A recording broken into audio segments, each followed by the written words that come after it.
In this example, we're looking at a P&L, as most of you are familiar with it. Highlighted in green, you can see the cell for entity identifiers. In cell B3, we have a title cell linked to this highlighted entity cell.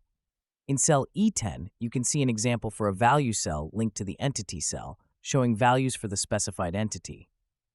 In cell E12, you can see an example for a summation formula. While we're using subtotal here, sum would work just as well.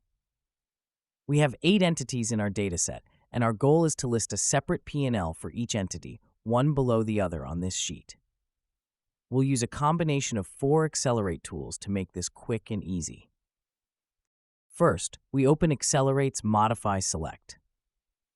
This tool lets you adjust your selection in various ways, such as moving or resizing it. It's especially handy for multi-range or large selections that are tough to handle manually. Let me show you a quick demo how it works. You can select a range like this. Then, for example, by clicking 3 and C, you can align the pattern of the selection. You can also resize the selection by clicking 2 and then using the arrow keys. You can move the selection by clicking 1 and then using the arrow keys again. Let's go back to our example. We need to determine the starting cell for each entity's P&L. This information is needed for the Copy and Paste tool, which we'll look at in a minute. We count the rows of the range we want to copy and add some buffer rows. In this example, we have 161 rows. Given that we have 8 entities, we need to select about 1,200 rows. We go to Resize. We then click N. We enter 1200 and click OK. Now that we've selected the range comprising the first and last starting cell, we can pass it through to the next tool, which is Accelerate's Super Select.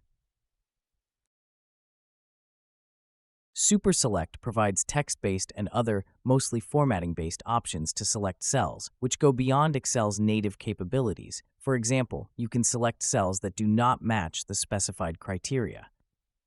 For this example, we go to Other Search and then every nth row or column.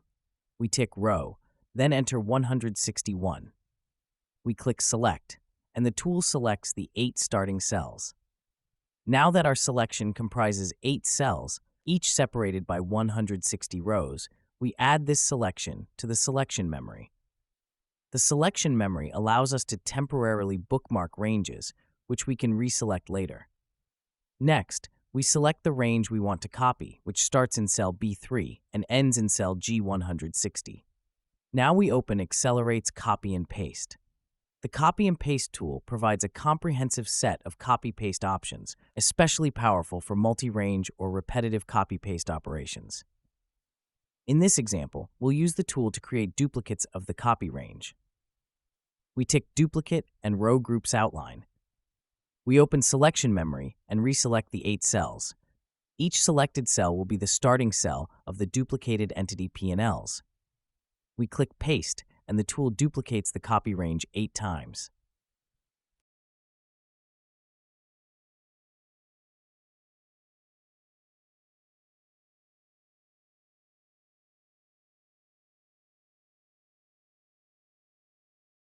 Now, as you can see, we have 8 duplicates. The copied title and value cells are properly linked to the copied cells with the entity identifiers. Here in cell B164, you can see the first copied title cell links to the first copied entity identifier. In cell E171, you see the first copied value cell correctly links to the copied entity identifier as well. As you can see in cell E173, the subtotal functions have also been adjusted accordingly. As a final step, we only need to manually adjust the entity identifiers so the entity P&Ls automatically update their values according to the specified entity. If we change the entity identifier to A, which is the identifier for the first entity in our dataset, the title and the values of this P&L adjust accordingly. We'll stop here, but you would need to change the cells for the other 7 entities as well. This has been just one simple example of how you can use Accelerate's Selection Memory, Super Select, Modify Select, and Copy and Paste to efficiently copy-paste or duplicate multiple ranges. With these tools, You have a lot of flexibility to streamline many other complex tasks as well.